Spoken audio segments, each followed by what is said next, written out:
Morning my dear students, आज मैं आपको क्लास 12 मैथ का लेसन मिस्टियन एक्सरसाइज ऑन चैप्टर 6 का एप्लीकेशन ऑफ डेरिवेटिव का क्वेश्चन नंबर 13 एक्सरसाइज का लेके आऊं। क्या दिया है? Let be function defined on AB such that f dash x greater than 0 for all x belongs to AB, then prove that f is the increasing function on AB। ठीक है, अब देख लीजिए हमारा ये दो पॉइंट है, एक x1 है और एक x2 है। ठीक है, अब यहां से ये वैल्यू क्या कर रही है? इंक्रीजिंग कर रही है। ठीक है, तो हमने क्या कर लिया कि जो हमारा a है, a हमारा एक फार्मूला होता है कि f डैश x, हमने आप पिछले क्लास चैप्टर में पढ़ा है, f dash x is equal to f b minus F A upon b minus A होता है। ठीक है, इतना होता है।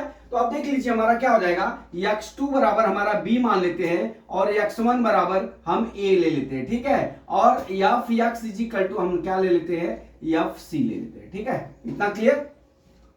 अब हमने वही लिख दिया, सपोज दैट a बराबर x1, b बराबर x2, f dash x equal to f dash c। ठीक है, तो हमारा फार्मूला क्या हो गया, f dash x is equal to क्या हो गया, f b minus f b minus f a divide by कितना हो गया, b माइनस a के।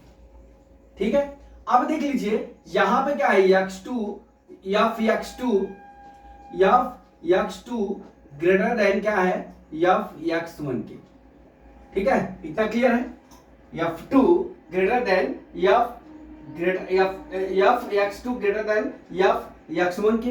अब देख लीजिए यहाँ पे f डैश, जहां पे f डैश x है वहां पे f डैश fc बराबर क्या हो जाएगा, f माइनस x1। ठीक है, अपान क्या हो जाएगा, x2 माइनस x1 के। इतना समझ में आया? ठीक है, अब क्या हो जाएगा हमारा डियर, इतना होने के बाद हमारा क्या हो जाएगा, f डैश x2, देखिए f dash x2 minus f dash x1। अब यहां पे देख लीजिए f डैश हो गया ना, यहां पे f डैश हो गया। अब हम f डैश c को हम एक क्रिटिकल पॉइंट को हम जीरो कर लेते हैं। ठीक है, तो f dash c is equal to कितना हो जाएगा, हमारा जीरो हो जाएगा। तो यहां क्या हो जाएगा, f x2 minus f x1। ठीक है, बटा कितना हो गया, x2 माइनस x1 बराबर जीरो के। तो हमारा क्या हो जाएगा, यहाँ पे देखिए इतना हो गया। अब हमारा यहाँ पे देखिए क्या हो गया, f dash f x2 minus क्या हो जाएगा, f x1 ग्रेटर देन क्या हो जाएगा हमारा, जीरो के। ठीक है, तो हमारा क्या हो गया, f x2 ग्रेटर देन कितना हो गया, f x1 के। ठीक है, तो यहां पे क्या हो जाएगा, हमारा इंक्रीजिंग वैल्यू हो जाएगी। क्या हो जाएगी, यहाँ पे इंक्रीजिंग वैल्यू हो जाएगी, यही प्रूव करना था, इंक्रीजिंग वैल्यू हो जाएगी। और हमारा क्या हो जाएगा, यहाँ पे f x2 ग्रेटर देन हो गया f x1। ठीक है, अब इतना ही करना था आपको।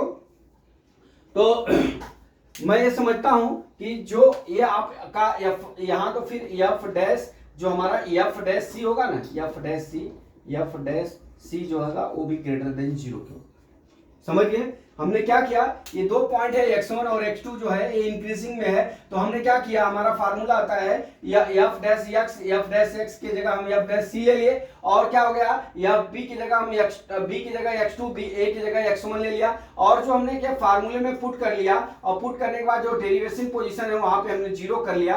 तो यहाँ पे क्या होगा, जब इंक्रीजिंग कब होगा, जब f dash c f dash, यहाँ पे देखिए जब ये इंक्रीजिंग कब होगा, f dash c greater than क्या होगा, जीरो होगा तो इंक्रीजिंग होगा। जब ये जीरो किया तो इंक्रीजिंग हुआ, तो यहाँ पे x1 minus x2 greater than zero होगा तो इंक्रीजिंग वैल्यू होगा। इसलिए f1 x2 ग्रेटर देन क्या है हमारा, f x1 के, इसलिए हमारा इंक्रीजिंग वैल्यू हुआ। यही प्रूव करना था। तो माय डियर स्टूडेंट्स, मैं समझता हूं कि न्यूमेरिकल आपको समझ में आ गया होगा। अगला न्यूमेरिकल कल मैं फिर लेके आता हूं। जय मां सरस्वती, जय भारत माता, जय जवान, जय किसान।